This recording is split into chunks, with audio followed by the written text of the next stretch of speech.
Fiddlegan, and hello, it's Vo. We're going to continue our playtesting of our deck, the Forest. We're going to move on to a medium opponent, try and play out some of our different cards, and see how the deck responds against a different type of opponent.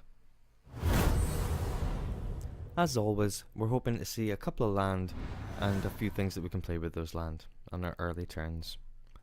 So 2 land, we've got a 1-drop, 2-drop. If we can get this 3-drop out on turn 3, it'll let us scry through the deck and control our following turns. It's a definite keep. We're going to get the Sylvan Advocate out on turn 2. Our 1-drop is a combat trick, so we're not going to use that on turn 1. We've got the Tireless Tracker with the landfall ability, so turn 3 hopefully we'll get out our artifacts, and then turn 4 we can lay the Tireless Tracker before we lay our land. And that way we can benefit straight away from it. So our opponent, after cycling a card away, is going to lay Temet is a creature. Basically it can, at the start of combat on our opponent's turn, any token creatures that they have, it can choose one of those token creatures, give it +1/+1 until the end of turn, and it can't be blocked, so it can get through. So it's a card we're definitely going to need to deal with at some point, and it tells us, gives us information about our opponent's deck, tells us that our opponent's probably going to be playing a token deck, a deck that creates a lot of tokens. So we'll get our Sylvan Advocate. We did pick up old Mrs. Bashiri, but she's not as good a blocker obviously.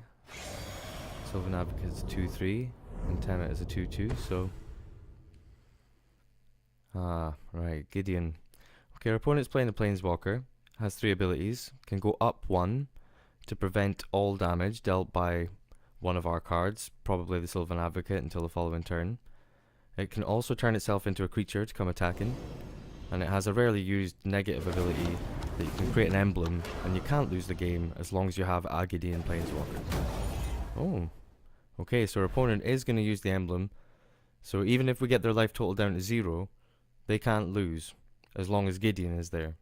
So we have to kill Gideon first before we can kill our opponent. We do have the combat trick, so although we would like to cast Lifecrafter's Bestiary here, we'll attack first.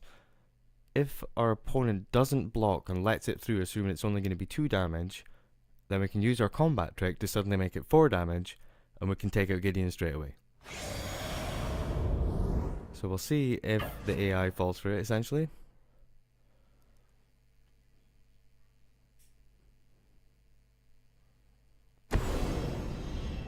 So our opponent's letting it through, we're going to play our combat trick. All of a sudden, our Sylvan Advocate can do the 4 damage, take out Gideon, and the Planeswalker is now gone to the graveyard, so the emblem doesn't count for much. And we've still got mana left over to play out old Mrs. Bashiri. We're ahead on creatures where we want to be. I get the feeling our opponent is going to make lots of tokens. Right, so it's a creature with Embalm, so it can come back as a zombie token, which then our opponent can use Temet to make it unblockable. We've got our 4th land, so we're going to do what we said. We're going to get our landfall creatures out straight away, as soon as we can. So then we can benefit from every single following land. And then next turn we can get out the Lifecrafter's Bestiary.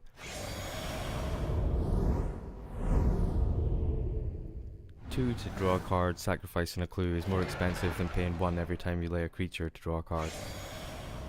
So over the course of the game, Bestiary can certainly be more efficient than clues. So our opponent's making their first token creature. Now we could try and cast a Ballista at some point and shoot down all our opponent's creatures.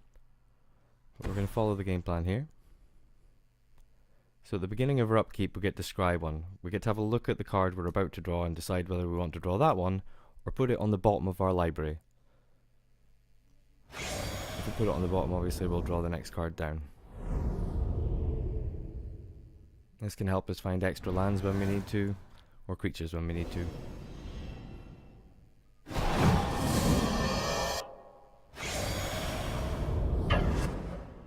So our opponent comes in attacking, their creature gets +1/+1 and can't be blocked until the end of turn. Tenant's ability. And that puts us on the clock, so we're really going to have to get rid of the token creatures so they don't come through and kill us over time, or find a way to start gaining life back.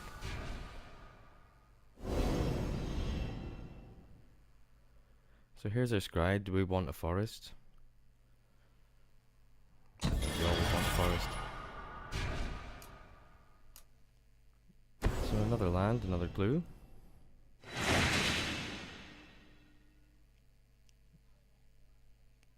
Once we satisfy the landfall ability of the Sylvan Advocate, it'll become big enough to go attacking. I think now we still need to stay back in defense. We can crack a couple of clues, draw a couple of cards, and that'll make our tireless tracker bigger, a better defender and a better attacker. We really want to wait until later to play the Walking Ballista, so it comes into play with as much counters on it as possible, so we can shoot down as many creatures. And we should really do it when we're desperate.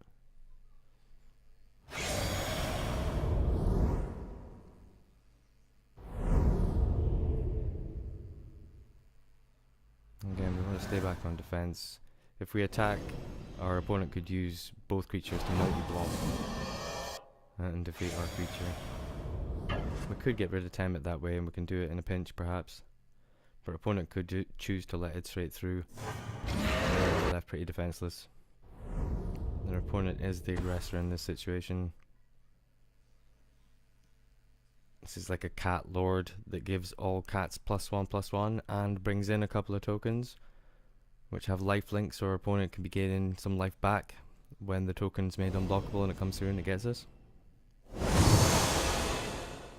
So our opponent is getting creature advantage on us, which, you know, we've got the type of deck that we're trying to get creature advantage.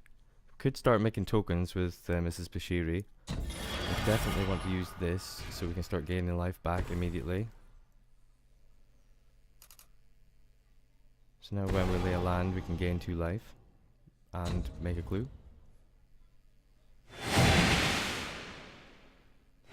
Again, I think we just want to sack here. We could make a token creature. It's our choices. I prefer trying to draw a better answer to what our opponent's doing. We've got Nissa, which we can play next turn. Our opponent's more likely to try and take Nissa out, and that'll save us a turn if they're attacking Nissa. Plus she lets us look for an extra forest, which is going to gain us back an extra 2 life. Now we've satisfied the Sylvan Advocate, so it's a better blocker, so it's likely that our opponent's only going to attack with the unblockable creature every turn. Pick a token and attack with it. Oh no. Okay, or they might just attack with everything in a very aggressive move. But at least we can make some blocks. So one of their creatures is unblockable, but we can block the other ones. We'll start taking away their numbers. Or they can destroy one of our creatures. Go for the Advocate. Okay. Well, that's probably not the best choice, as the tracker will certainly be bigger. And here's an artifact, which is a good target for our Reclamation Sage that we've been holding the entire time. Lets our opponent make tokens. Every time they lay a creature, they can pay 1, make an extra 1/1 token creature. So they're certainly going very wide. Here's our scry. We don't want Primal Bellow. It's good on a single creature to end the game, but we don't have trample, and we want to draw a better card than that. That is a better card. Okay, if we get our Pilgrimage out, land City, and gain back 4 life this turn instead of 2, getting an extra forest into the battlefield. So we'll lay Nissa first, so when that forest hits the battlefield, Nissa transforms. Then we'll use Bestiary's ability to draw an extra card by paying 1 green, because we laid a creature. Nissa gets us a forest. The Pilgrimage gets us another forest into our hand and 1 into play.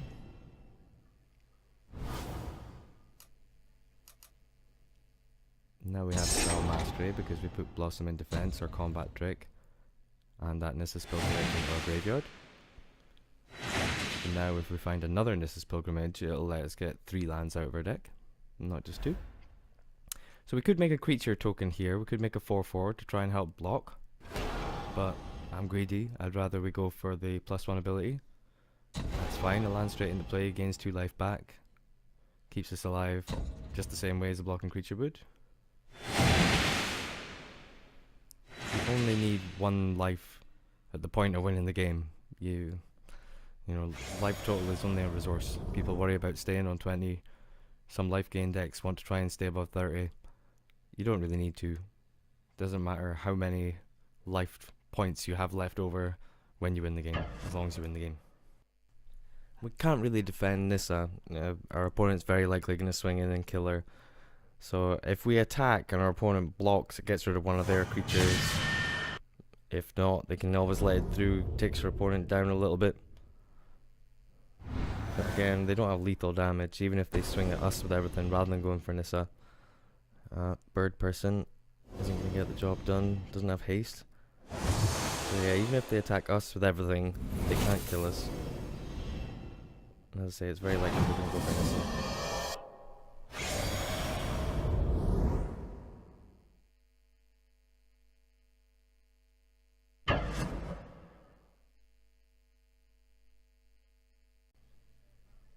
So we've got a couple of creatures coming through to us, and the rest going through to Nissa. We're just going to let all that happen. I didn't expect to keep Nissa alive. More to distract our opponent so that they target the Nissa with their attacks and not us. Now we're on quite a healthy 10 life. We don't want to draw that. That is much better. Landfall creature.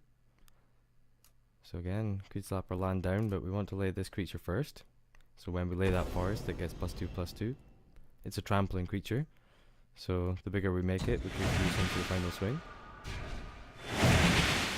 He's a win condition in himself, lay that forest. So we're going to stay on the gain life plan. I don't think we should attack here, because we want to save back our blockers. We can always crack a clue.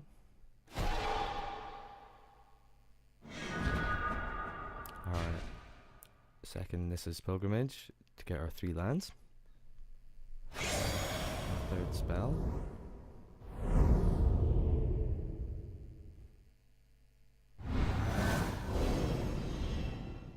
So next turn we can get out the Hydra, which has reach and can stop flying creatures from getting through to us, as long as they're not unblockable. He also gets us an extra land, it's another 2 life back. So again, here we can make a couple of blocks. Really want to get rid of the tokens, because they're the ones that are going to do us in the end. So we really want to get rid of the token and the cat lord that makes the tokens bigger. Makes all the cat tokens +1/+1. Get rid of those 2. We're down to 1. Again, all we need is 1 life really. We're in a position we can gain life back. We can largely stop our opponent. We don't need a second Perilous Factor, I don't think. Land is fine. You know, we can keep drawing lands, it'll keep us happy. Gain 2 life, now we can play the Nissa's Pilgrimage and play the Hydra.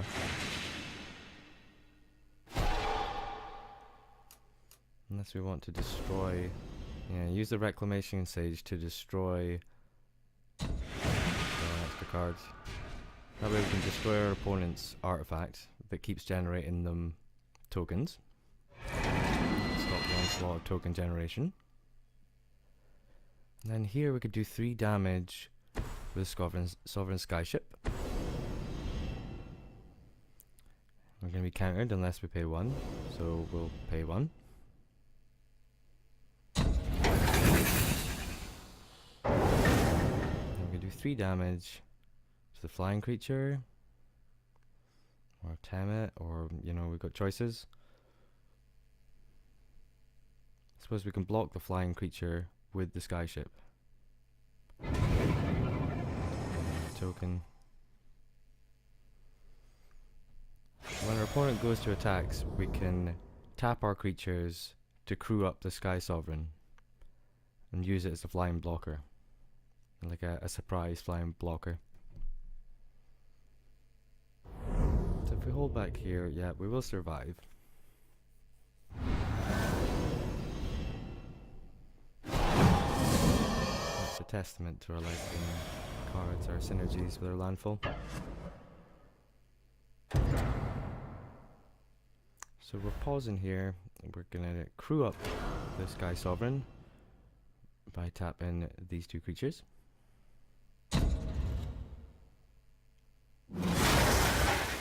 Then we're gonna use it to block.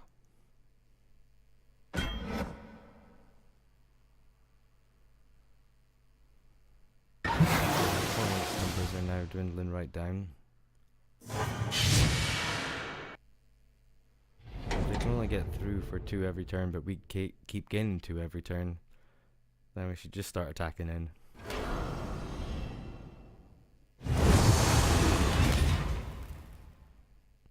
We can take them for perhaps all 21 with 1 attack. If we do it at the right time with the right guys. It's a bit annoying our opponent's playing the same artifact it had before, and we've only got 1 Reclamation Sage, so have to play around it. That's a little bit slow.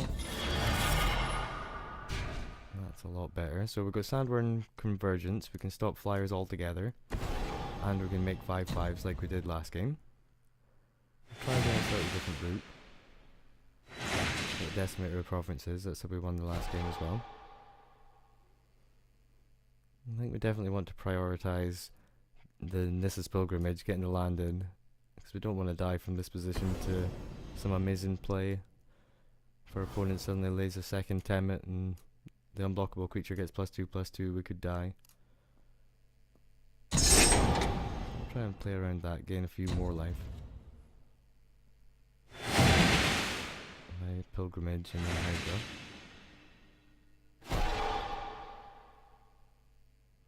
Just to get the extra land drop, really, more than anything. Does stop a flyer. Draw a card. Replace our Sylvan Advocate that was rudely destroyed earlier.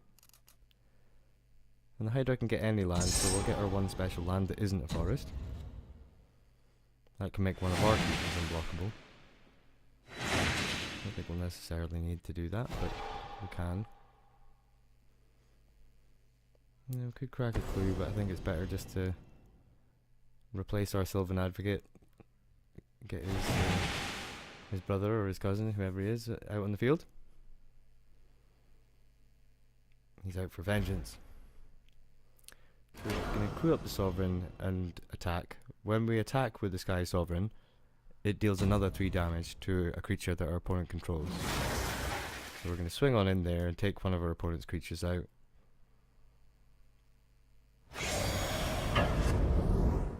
Now that we have the card advantage and the creature advantage, it's just a case of hoping they draw a land and not a creature to generate another creature token every turn.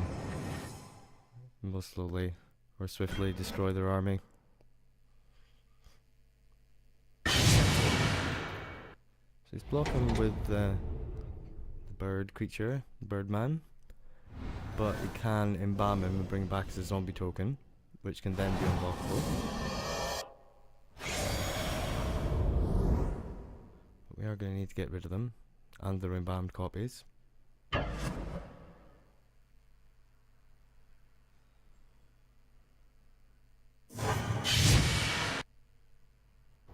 the same 2 puts us back down to 5. I think we're in a safer position on 5 than we are on 1.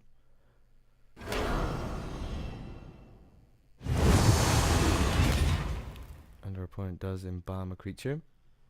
Get back the zombie token, a birdman. We're going to get our scry, see what's coming. Nature's Way.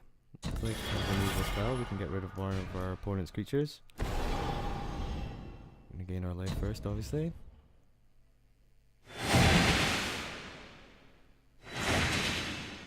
Then we can take out Birdman or Tammet.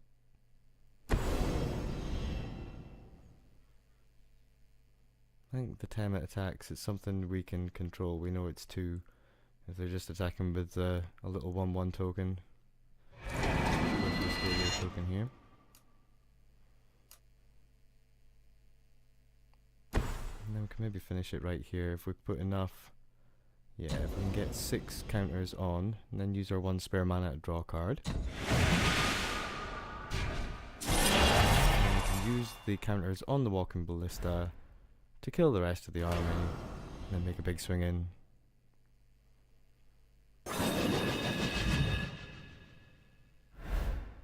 So here we're just removing the counters 1 by 1 to do 1 point of damage. Last game we could have done this to our opponent's life total directly, done them 2 damage and killed them. But it's always better to do it, more satisfying to do it to clear out your opponent's creatures. Creatures, when they come into play, they have the Summoning Sickness, but we can use them, we can tap them to crew things, so we can crew up the vehicle. And then we can just swing in with everybody. And that should be another victory for us. So we've showed that our deck can keep us alive, and again it can generate enough creature advantage to win out the games.